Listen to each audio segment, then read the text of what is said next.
కరువు వచ్చినటువంటి దినాన్ని బట్టి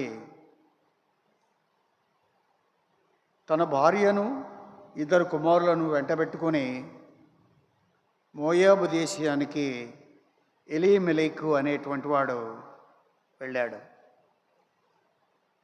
అతని పేరు ఎలీమెలెకు, భార్య పేరు నయోమి.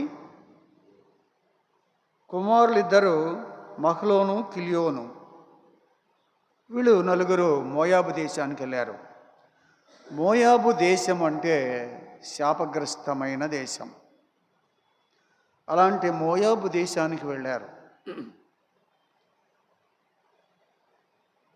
రొట్టెల ఇల్లు అయినటువంటి బెత్లెహేమును విడిచిపెట్టి శాపగ్రస్తమైనటువంటి మోయాబు దేశానికి బ్రతకటానికి వెళ్ళారు. బెత్లెహేములో అందరూ వెళ్ళారా? వెళ్ళలేదు. అయితే అక్కడికి వెళ్ళిపోయిన తర్వాత 2 కుమారులకి పెళ్లి చేశారు. అక్కడ పిల్లల్ని చేసుకుని అక్కడ మోయాబు దేశంలో ఉన్నటువంటి పురుషులను తీసుకొని స్త్రీలను తీసుకొని వాళ్ళకి పెళ్లి చేశారు. ఒక అమ్మాయి పేరు రూతు, ఒక అమ్మాయి పేరు ఓర్ఫా. వాళ్ళిద్దరూ ఉండగా కుమారులు భర్త కూడా చనిపోయారు. ఎంతమంది వెళ్ళారు? ఇక్కడి నుంచి 4 వెళ్ళారు. 3 మగాళ్ళు, ఒక స్త్రీ నయోమి వెళ్ళారు. అక్కడ 3 మగాళ్ళు చనిపోయారు. నయోమి ఒక్కతే మిగిలింది. పెళ్లి చేశారు కాబట్టి 2 ఆడవాళ్ళు కూడా ఉన్నారు. రూతు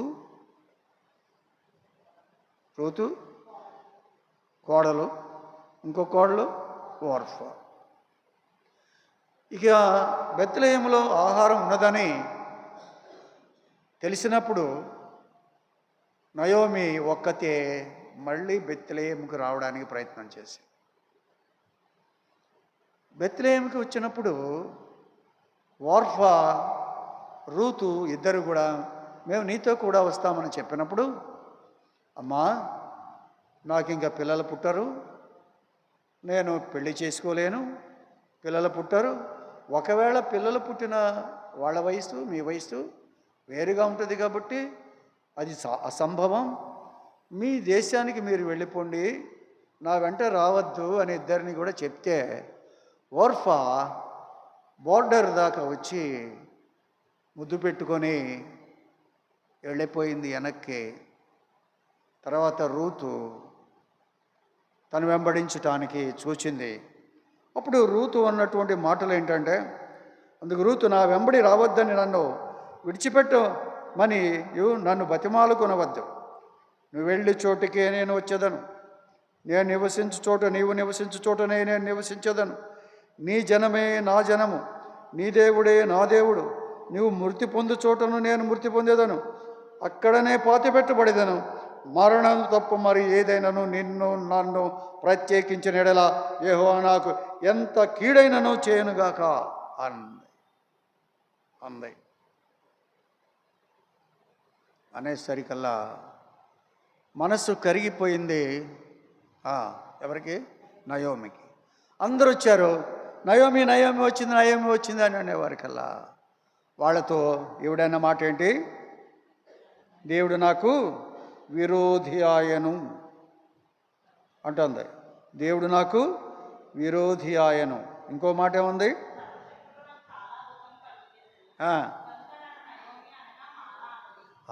నన్ను మారానండి. నయోమి అంటే మధురం.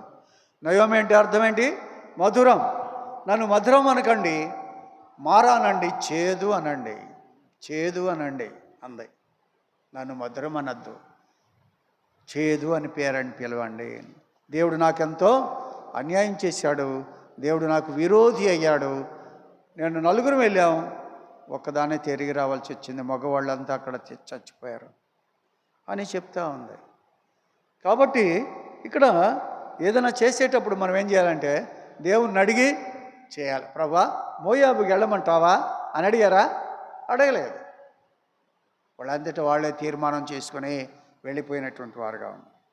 ఆ తర్వాత ఇక బ్రతకాలి కాబట్టి వీళ్ళు బ్రతకాలి కాబట్టి వాళ్ళు ఏం చేశారంటే పొలంలోకి వెళ్ళి పరిగె వేరుకోవడానికి యవల కాలంలో పొలంలోకి వెళ్ళి పరిగె ఏరుకోవడానికి పర్మిషన్ తీసుకుని నయోమి దగ్గర రూతు ఒక చేలోకి వెళ్ళి, అయ్యా నేను ఈ చేలో పరిగె ఏరుకుంటాను అంటే ఆ పనివాడు సరేనమ్మా ఏరుకో అన్నాడు. ఆ చేను ఎవరిదంటే బోయజ్దే.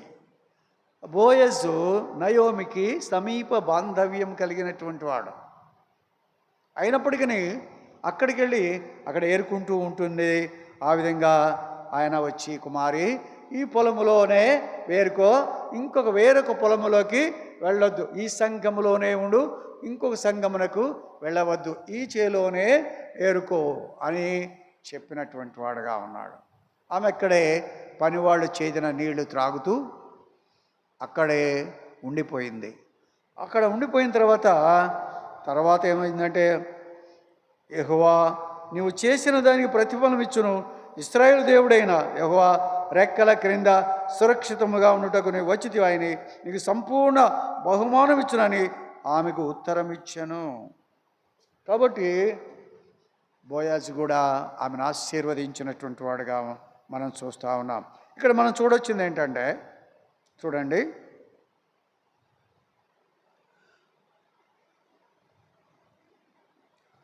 14వ వచనాన్ని మనం చూస్తూ ఉన్నాం. పోయినసారి 14వ వచనంలో 3 విషయాలు ఉన్నాయి. జాగ్రత్తగా వినండి. 14వ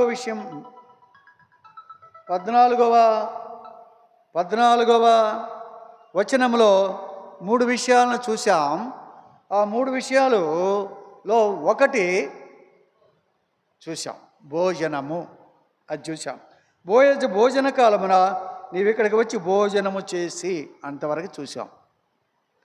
భోజనం 14వ వచనం, రూతు గ్రంథం 2వ అధ్యాయం,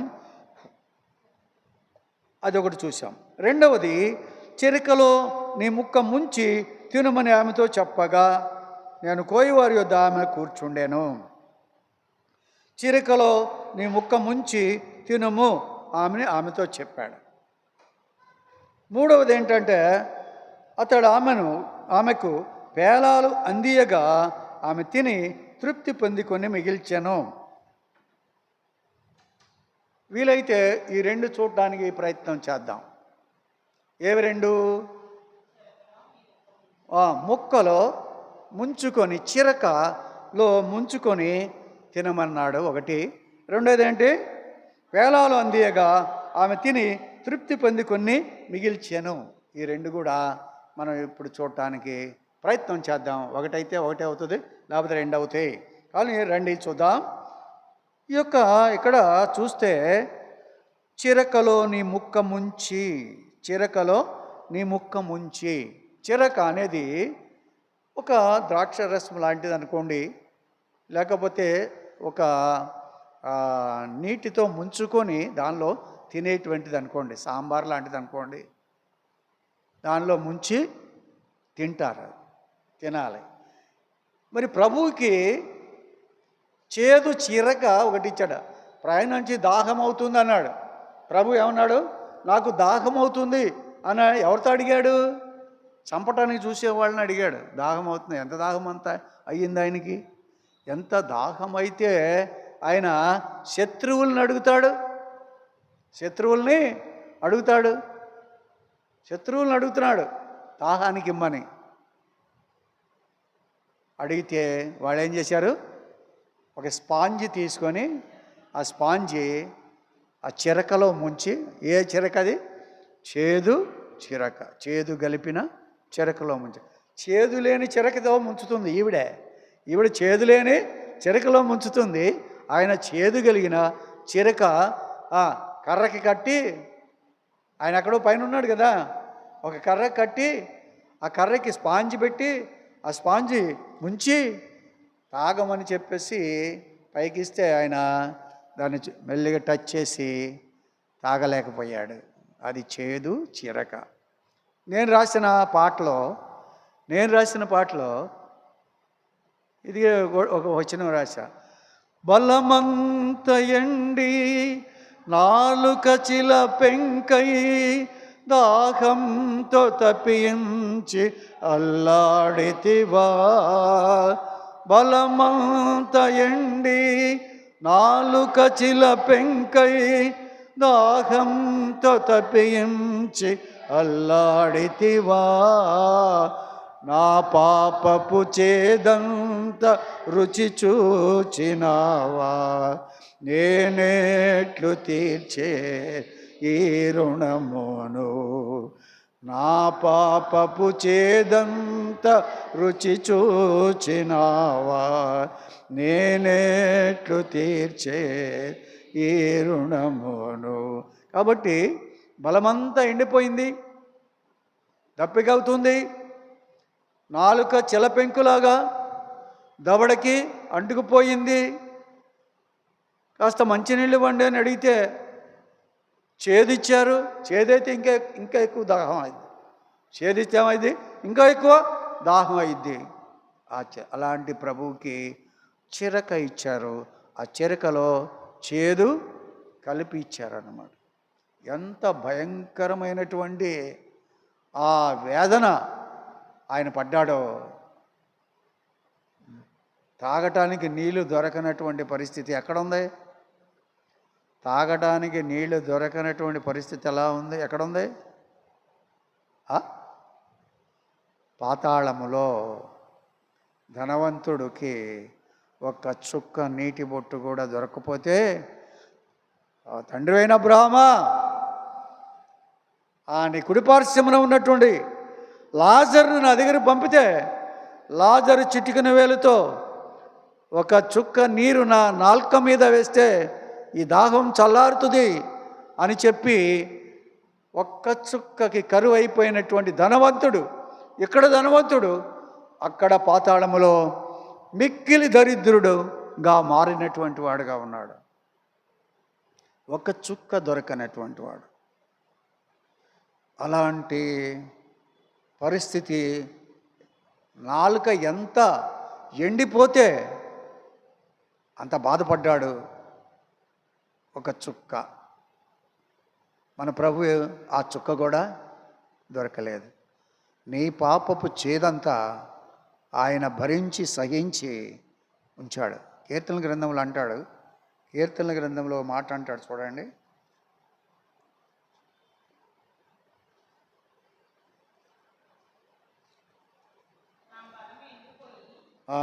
రిఫరెన్స్ చెప్పాలి. 22:15 చదువు. నా బలము ఎండిపోయి నా నాలుక నా దవడకు అంటుకొని ఉన్నది. చాలు. నా బలము ఎండిపోయి చిలపెంకు వలె ఆయను, నా నాలుక నా దవడను అంటుకొని ఉన్నది చెమ్మలేక. అంత పరిస్థితి వచ్చింది ఆయనకి, ప్రభువుకి. ఇదే తీసుకున్నాను ఆ పాటలోకి. కాబట్టి ఇక్కడ భయంకరమైనటువంటి పరిస్థితి. చిరక ఇక్కడ చూపిస్తే, ఇక్కడ మనం చూస్తే చిరక అనేది ఒక దాంట్లో ముంచుకొని తినేటువంటిది. ఈ వీడి కూడా ఏం చేస్తుందంటే అక్కడ చిరకలో నీ ముక్క ముంచి తినుమని ఆమెతో చెప్పగా, చేనుకోయి వారి వద్ద ఆమె కూర్చుండేను చిరకలో ముక్క ముంచి తింటానికి. సంఖ్యాకాండము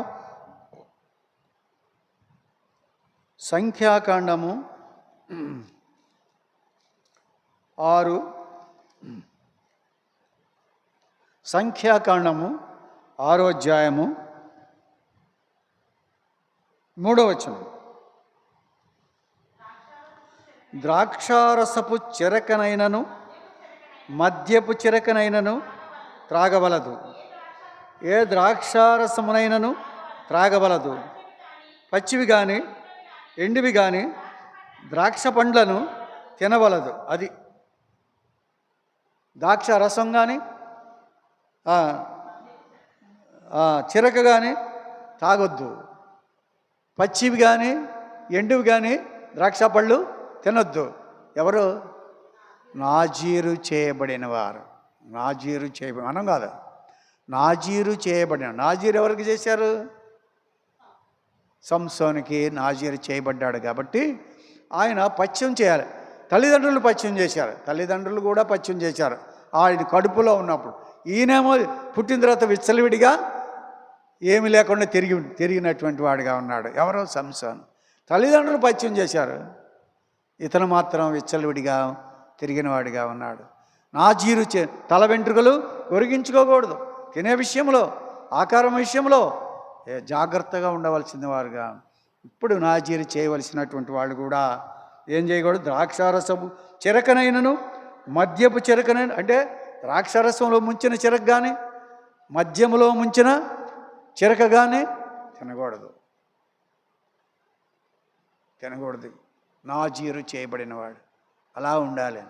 అలాగా చిరకన విషయంలో అలా చెప్పుకుంటూ వచ్చినటువంటి వారుగా ఉంటున్నాడు. ఈవిడి కూడా చిరక ముంచుకొని ఏం చేయాలా? తినవచ్చు. తినగలిగినటువంటి ద్రాక్షారసమేమో దానిలో ముంచుకొని తింటూ ఉండాలి. కీర్తనల గ్రంథము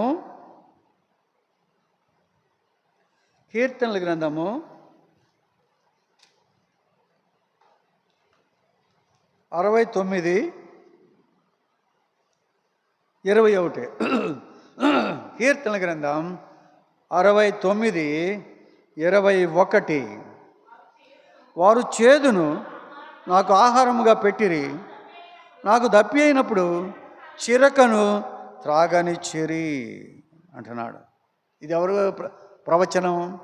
దేవుడికి యేసు ప్రభు యొక్క ప్రవచనం. ముందే రాశాడు ఆయన, కీర్తన గ్రంథకర్త దావీదు. ఏమంటున్నాడు? వారు చేదును నాకు ఆహారముగా పెట్టిరి, నాకు దప్పి అయినప్పుడు చిరకను త్రాగనిచ్చిరి. వారి భోజనం వారికి ఉరిగా ఉండునుగాక, వారు నిర్భయులై ఉన్నప్పుడు అది వారికి ఉరిగా ఉండునుగాక. అలాగే ఉరేసుకుని చచ్చిపోయాడు కదా. ఎవరు? పట్టించినటువంటి యోధా ఇస్కరియోతు ఉరిగా ఉండిపోయింది. అలాగా ఇచ్చినటువంటి పరిస్థితి మనం అక్కడ చూస్తూ ఉన్నాం. అందుకనే ఇక్కడ చూస్తే న్యాయాధిపతులు 15:18 చదవండి. న్యాయాధిపతులు 15:18.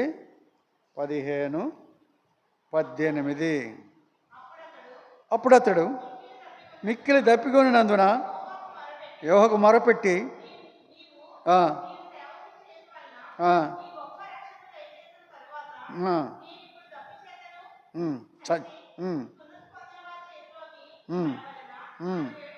అది పట్టుకున్నారు. ఎవరు? ఫిలిష్తీయులు పట్టుకున్నారు. ఎవరిని? సంసోనుని పట్టుకున్నారు.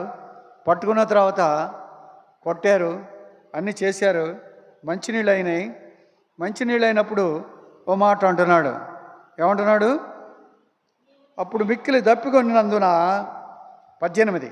అప్పుడు మిక్కిలి దప్పికొనినందున యెహోవాకు మొర్రపెట్టి, నీవు నీ సేవకుని చేతి వలన ఈ గొప్ప రక్షణను దయచేసిన తరువాత నేను ఇప్పుడు దప్పి చేతను చచ్చి సున్నతి పొందని వారి చేతిలోనికి పడవలెనా? సున్నతి పొందనటువంటి ఫిలిష్తీయుల చేతిలో పడాలా దప్పి చేత? మరేం చేస్తావు అని వేడుకొనగా దేవుడు లేహీలోనున్న ఒక గోతిని చీల్చాను, దాని నుండి నీళ్లు బయలుదేరాను.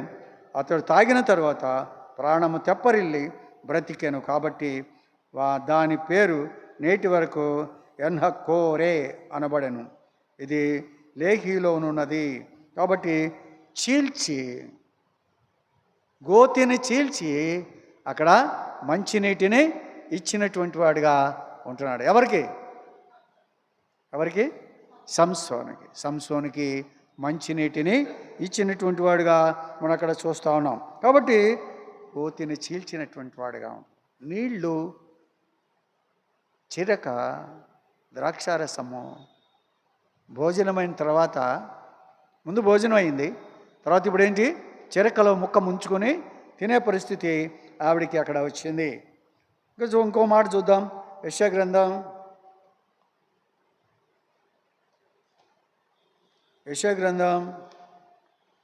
41:17.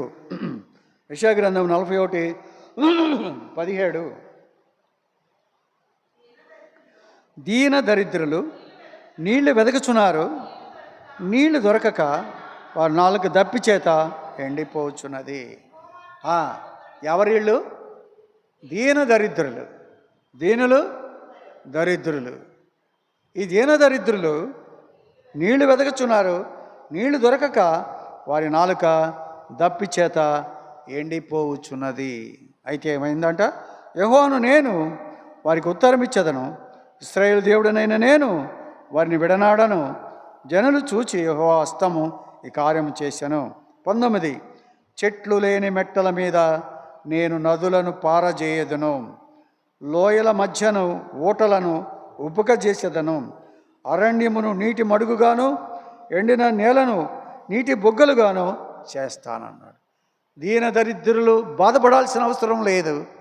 దీన దరిద్రులు బాధపడ అవసరం లేదు. చెట్లు లేని మెట్టల మీద నేను నదులను పారజేస్తాను, లోయల మధ్యన ఊటలను ఉబ్బుకు చేస్తాను. అరణ్యంలో నీటి మడుగుల్ని, ఎండిన నేలను నీటి బుగ్గలను తయారు చేస్తాను. దీన దరిద్రులైనటువంటి వారు బాధపడనక్కర్లేదు, దప్పిచో బాధపడనక్కర్లేదు. నేను అరణ్యములో సహితం, మెట్టల మీద సహితం, లోయల మధ్యలో సహిత్యము, ఎండిన నేల మీద సహితము నీటి ఊటలను, నీటి బుగ్గల్ని నేను సృష్టిస్తాను అని ఆయన చెప్పేటువంటి వాడుగా మనం అక్కడ చూస్తూ ఉన్నాం. కాబట్టి మనము ఈ విధముగా దేవుని సన్నిధిలో నీరంటే ఏంటి? వాక్యం. నీరంటే వాక్యం. మనల్ని దప్పిగా తీర్చగలిగినటువంటి ఏంట్రా అంటే నీళ్ళు.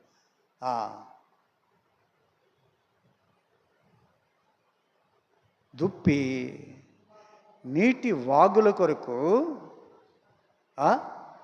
ఆశపడినట్లుగా నేను నీ వాక్యము కొరకు ఆశపడు. దుప్పి నీటి వాగుల కొరకు ఆశపడినట్లు నా ప్రాణము నీ కొరకు తృష్ణగొనుచున్నది.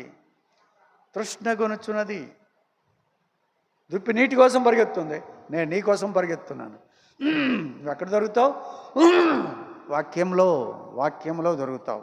అందుకనే వాక్యానికి ఉరకలు తీసుకుంటా వాక్యాని కోసం రావాల్సినటువంటి వారంగా ఉన్నాం. వాక్య ధ్యానము కొరకు, వాక్యం నేర్చుకోవడానికి, వాక్యం నింపుకోవడానికి, వాక్యంతో బతకడానికి, వాక్యంతో నడుచుకోవడానికి, వాక్యం ద్వారా తృప్తిపరచబడడానికి ఆ వాక్యము నీ యొద్దను, నీ నోటను, నీ హృదయంలోనూ ఉండవలేను. ఎందుకు? నీ నడవడిని, నీ ప్రవర్తనని, నీ బ్రతుకుని సరిచేసి క్రమపరచి కడిగి శుద్ధి చేయగలిగినటువంటి శక్తి వాక్యానికి ఉంది. కాబట్టి వాక్యము దగ్గరికి మనం రావలసినటువంటి వారు, నీటి వద్దకు మనం రావలసిన వారు. తినాలి, ముంచుకొని తినేటువంటి పరిస్థితి అక్కడ ఆవిడ చూపిస్తూ ఉంది. నీరు చాలా అవసరమైనటువంటిది. ఇక హాగర్ ఏం చేసింది? హాగర్ని ఏముంది? సవతి ఎవరు? శారా. హాగర్ని ఏముంది? ఈ దాసి కుమారుడైన ఇష్మాయేలు ఈడితో కూడా ఉండడానికి వీల్లేదు, ఆ దాసిని తన కుమారుణ్ణి పంపించే అని అబ్రామ్తో చెప్తే అబ్రామ్ ఏం చేశాడు? పండి అన్నాడు. అబ్రామ్ కొడుకు కాదా? ఆవిడ దాసి కొడుకే, కానీ అబ్రామ్ కొడుకు కూడా అబ్రామ్కి పుట్టినోడే కదా, వాడి కొడుకే కదా, పంపించేసేయమంది. దేవుడు కూడా మౌనంగా ఉన్నాడు. ఆ తర్వాత అబ్రహామును ఆశీర్వదించినటువంటి వాడిగా ఉంటున్నాడు. పంపించేయమంటే పంపిస్తే ఆ నీటి ఇది తీసుకొని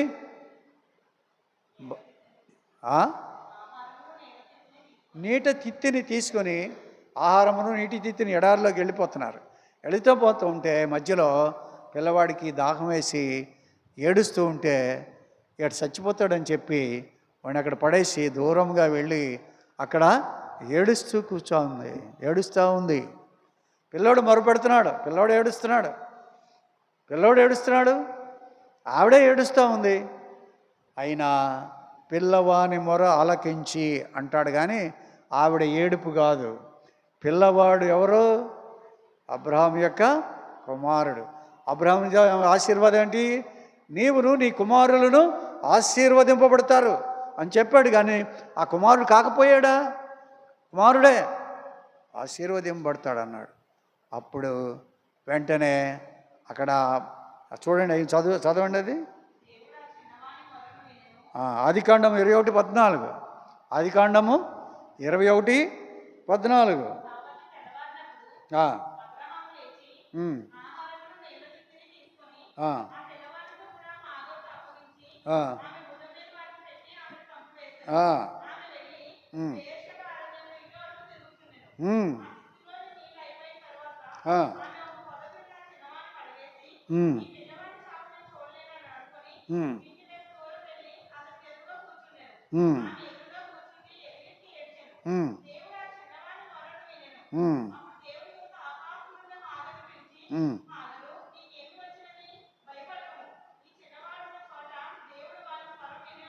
ఎవని స్వరం?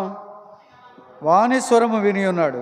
నీవు లేచి ఆ చిన్నవాణి లేవనెత్తి నీ చేత పట్టుకొనుము, వాని గొప్ప జనముగా చేసేదనని ఆమెతో నేను. మరియు దేవుడు ఆమె కనులు తెరచినందున ఆమె నీళ్ల ఊట చూచి వెళ్ళి ఆ తిత్తిని నీళ్లతో నింపి తాగిన. దేవుడు ఆ చిన్నవానికి తోడై ఉండెను. దేవుడు ఆ చిన్నవానికి తోడై. కాబట్టి వెళ్ళగొట్టబడినటువంటి ఆ కుటుంబంలో చిన్నవానికి తోడై ఉండెను. కానీ ఇప్పుడు ఈవిడేమైనా తప్పు చేసిందా? హాగర్ ఏమన్నా తప్పు చేసిందా? హాగర్ ఏమన్నా తప్పు చేసిందా? హాగర్ తప్పు ఏమైనా ఉందా? ఏమీ లేదు. పని మనిషి కాబట్టి యజమానురాలు చెప్పినట్లుగా చేసింది. నా భర్తకి భార్య అవ్వు అన్నది. ఆయన కూడా అదేంటి అని అనలేదు. అబ్రహాం కూడా మాట్లాడలే. ఆవిడ మాట వింటానే ఉన్నాడు. ఇదొకటి. దాసిని చేసుకో అన్నప్పుడు చేసుకున్నాడు. దాసిని దాసి కుమారుని ఎల్లగొట్టు అంటే ఎల్లగొడుతున్నాడు. పెత్తనం ఎవరిదే? పాపం అబ్రహాం.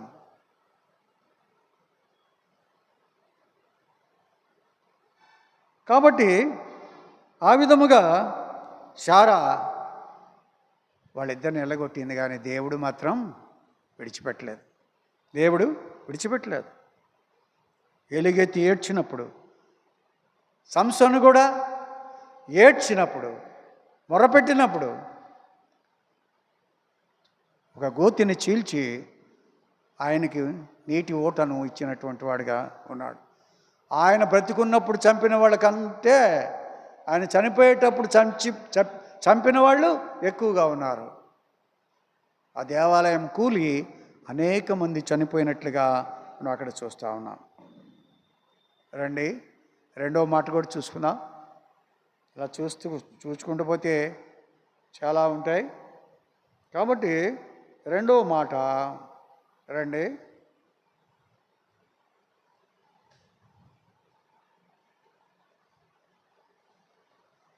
రెండవ మాట ఏంటి? అతడు ఆమెకు పేలాలు అందియగా ఆమె తిని తృప్తి పొంది కొన్ని మిగిల్చెను.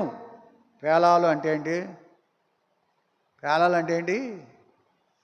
వేపుతారు మంగళంలో. పేలాలు తెలుసా? మీకు తెలియదు, మాకు తెలియకూడదు, మీకెందుకు తెలియదు. పేలాలు వేపి వాటిని తింటారు. ఆ పేలాలు తీసుకొచ్చి ఆ రోజుల్లో గొప్ప ఆహారం అదే. ఇప్పుడు కాదు కదా ఇది. పేలాలు వేపి అందించాడు. ఎవరు అందించారు? బోయజ్ అందించాడు. ఇప్పుడు ఎవరు ఈవిడే?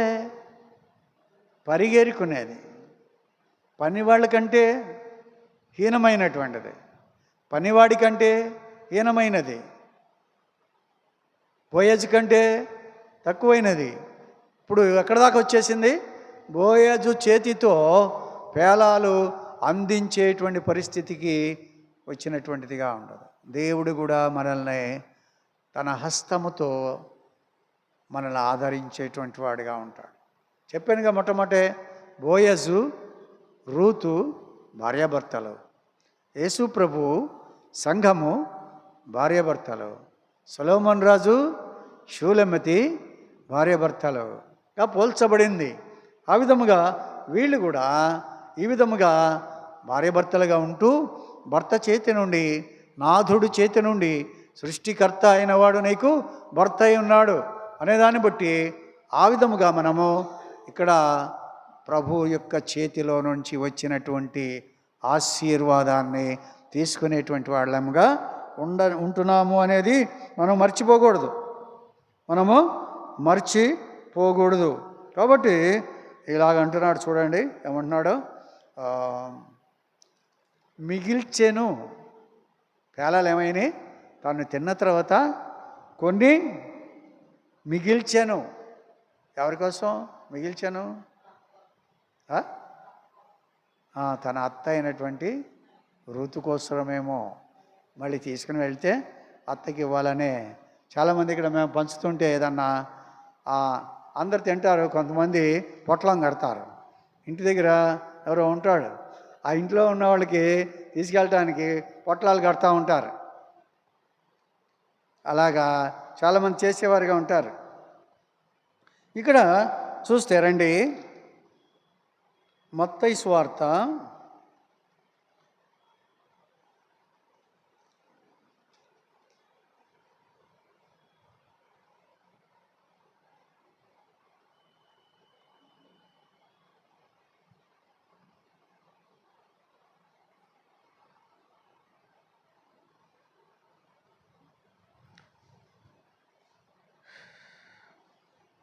'మార్కు సువార్తకు రండి. ముందు మార్కు సువార్త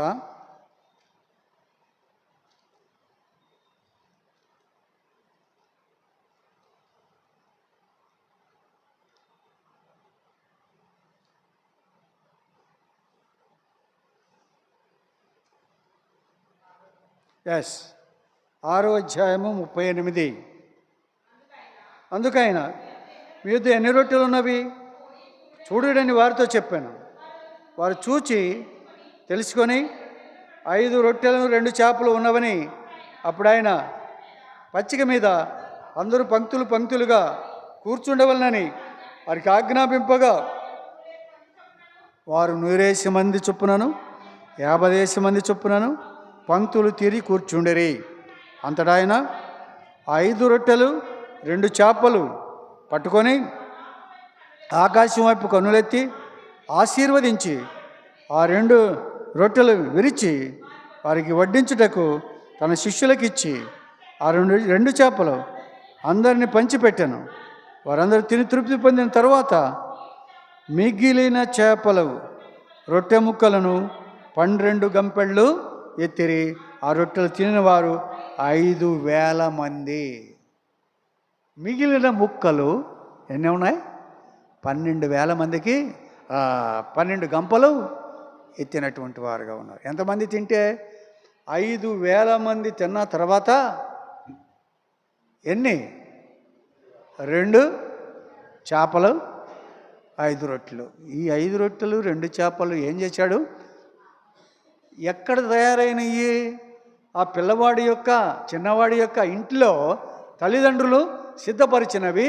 పిల్లవాడు మోసుకొని ఇక్కడ తీసుకొస్తే అతని చేతిలో నుంచి పిలుపు చేతిలోకి వెళ్తే, పిలుపు చేతిలో నుంచి యేసు ప్రభు చేతిలోకి వస్తే యేసు ప్రభు వీటిని ఆశీర్వదించి పరలోకమునికి చెయ్యెత్తి, ప్రభా వీటిని ఆశీర్వదించు అని కృతజ్ఞతార్పణలు చెల్లించినప్పుడు అవి ఆశీర్వదింపబడి 5,000 మంది కంటే పురుషులు ఉంటా. మిగిలిన వాళ్ళు ఎంతమంది ఉన్నారు?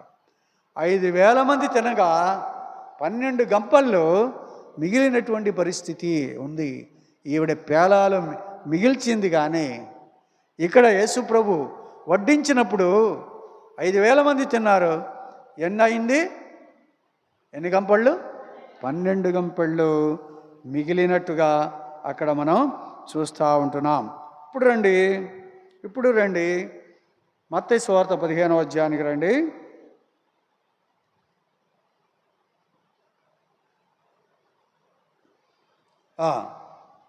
32 మత్తయి సువార్త 15:32. అంతటా యేసు తన శిష్యులను పిలిచి, ఈ జనులు నేటికి 3 దినముల నుండి నా యొద్ద ఉన్నారు, వారికి తిననేమీ లేదు కనుక వారి కనికరపడుచున్నాను. వారు మార్గంలో మూర్చబోదురేమో అని వారిని ఉపవాసములో పంపివేయుటకు నాకు మనస్సు లేదని వారితో చెప్పగా, ఆయన శిష్యులు ఇంత గొప్ప జన సమూహమును తృప్తిపరచుటకు కావలసిన రొట్టెలు అరణ్య దేశమున మనకి ఎక్కడి నుండి వచ్చునని ఆయన అనేరి. యేసు, మీ వద్ద ఎన్ని రొట్టెలు ఉన్నవని వారిని అడుగుగా, వారు 7 రొట్టెలు ఉన్న కొన్ని చిన్న చేపలు ఉన్నవని చెప్పిరి. అప్పుడు ఆయన నేల మీద కూర్చుండుడని జనసమూహం ఆజ్ఞాపించి ఆ 7 రొట్టెలను ఆ చేపలను పట్టుకొని కృతజ్ఞతాస్తుతులు చెల్లించి వాటిని విరిచి తన శిష్యులకు ఇచ్చెను. శిష్యులు జనసమూహను వడ్డించిరి. వారందరూ తిని తృప్తి పొందిన మీదట మిగిలిన ముక్కలు 7 గంపల నిండా ఎత్తిరి. స్త్రీలను పిల్లలను గాక తినిన వారు 4,000 మంది పురుషులు. తరువాత ఆయన జనసమూహను పంపివేసి దోనెక్కి మగదాను ప్రాంతమునకు వచ్చాను. స్త్రీలు పిల్లలు కాక పురుషులు ఎంతమంది? 4,000 మంది తిన్నారు. ఎన్ని 7 రొట్టెలు, కొన్ని చిన్న చేపలు. ఎన్ని ముక్కలు మిగిలినాయి? 7 గంపల నిండా. ఇక్కడ ఎన్ని మిగిలినాయి? 7 గంపల నిండా మిగిలినాయి. అక్కడ ఎన్ని మిగిలినాయి? 12 గంపలు మిగిలినాయి. ఇక్కడ ఎంతమంది తిన్నారు? 7,000 మంది తిన్నారు. 4,000 మంది తిన్నారు. 4,000 మంది తిన్నారు. అయినా కూడా ప్రభు మిగలటము అనేటువంటిది చూస్తున్నాం మనం. సరిపోయినట్టుగా పెట్టొచ్చు కదా, మిగిల్చాడు. ఈవిడి తినప్పుడు కూడా ఆ పేలాలు తిని ఏం చేసింది? మిగిలించినటువంటిదిగా ఉంది, మిగిల్చింది. కాబట్టి ఇక్కడ ఇప్పుడు రండి, మార్కు సువార్త 8వ అధ్యాయము 30 నుంచి చదువు. 6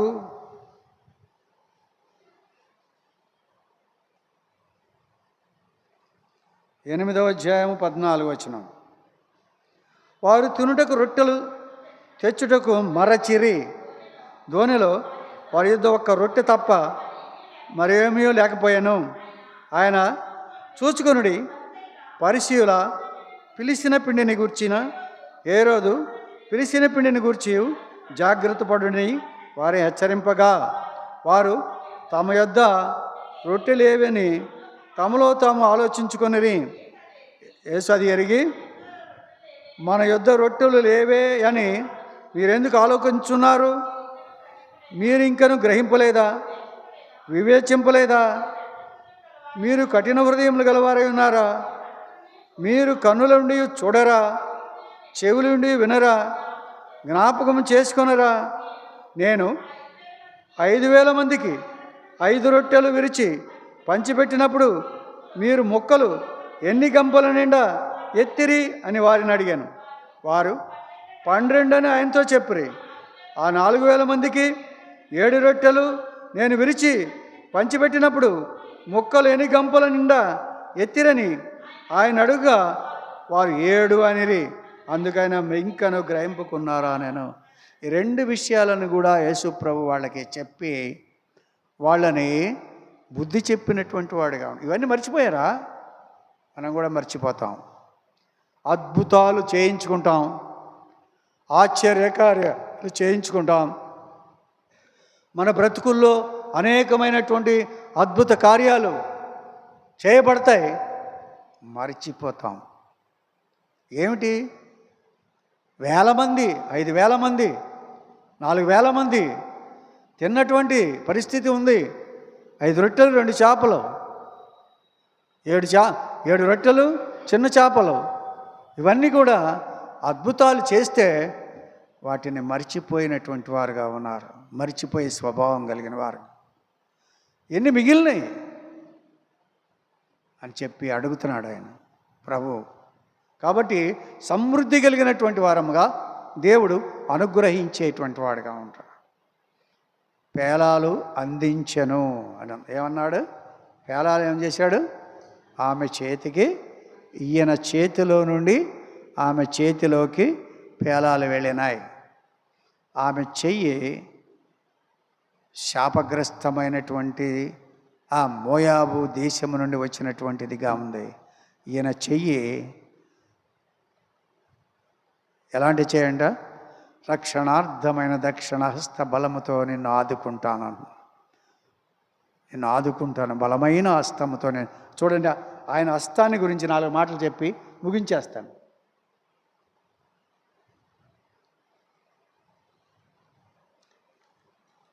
ప్రకటన గ్రంథం 1వ అధ్యాయం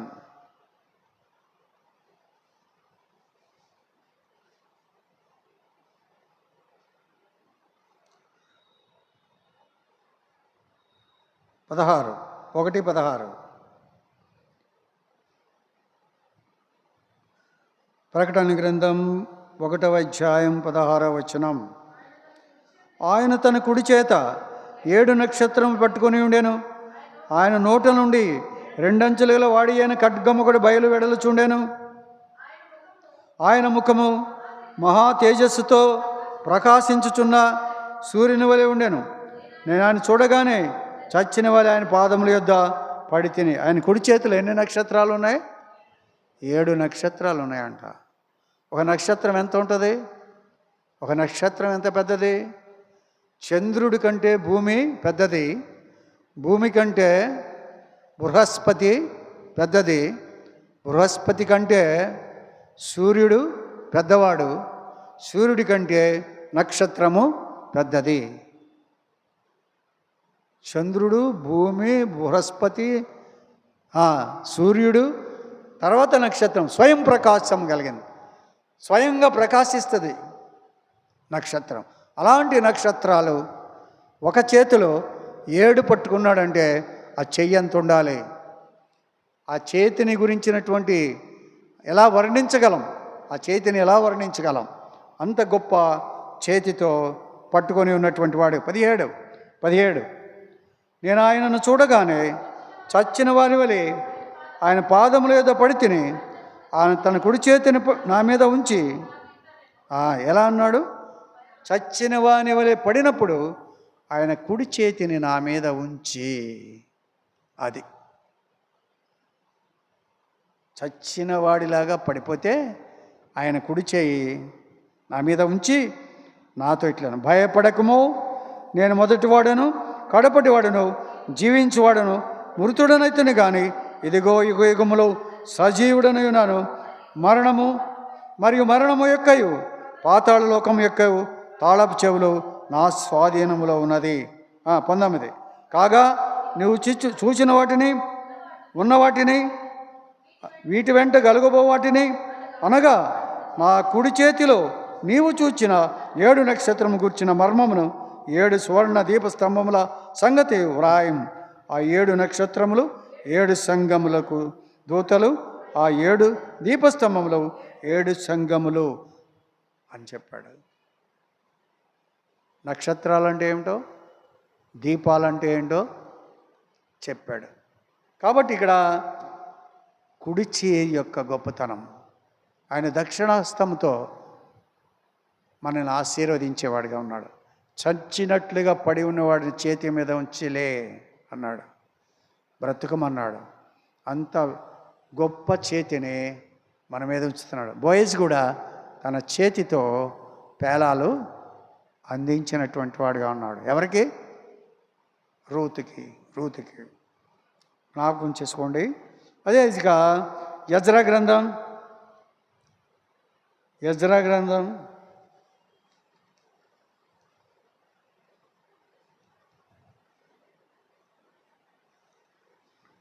'దీన వృత్తాంతముల తర్వాత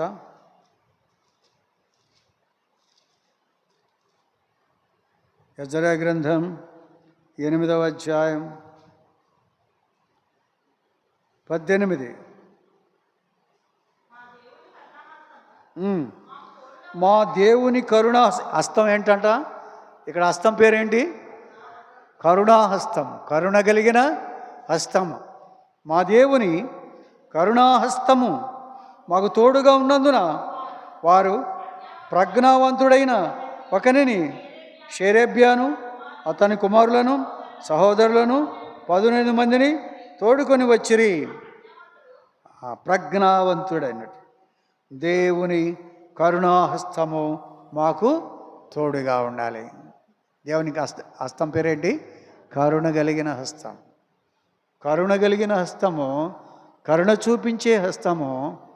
ఆ హస్తముతో మనము చేయాలంటున్నాడు.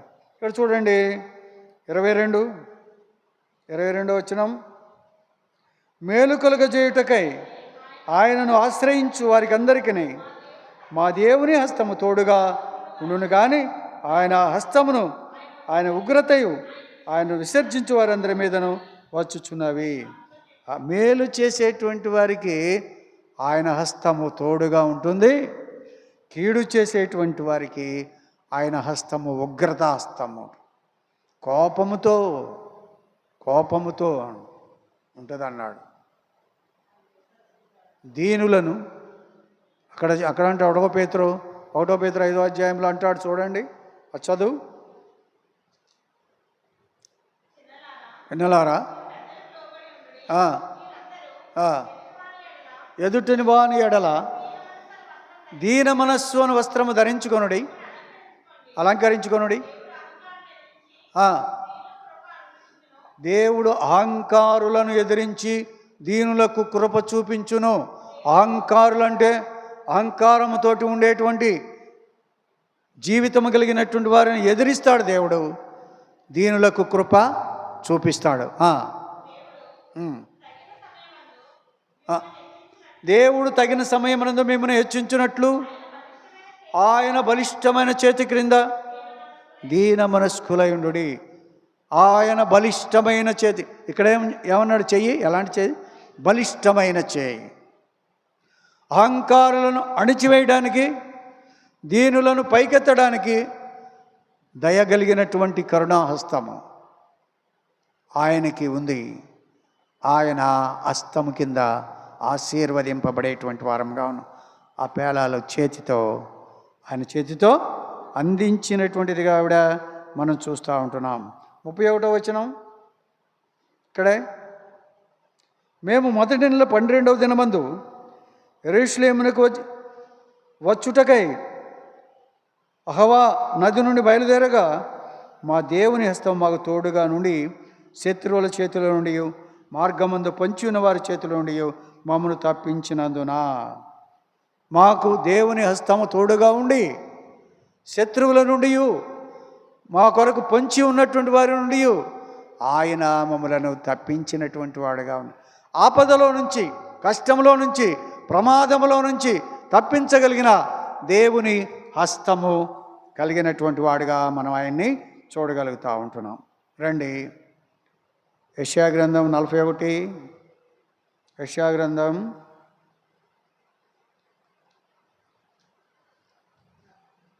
41:10. భూదిగంతముల నుండి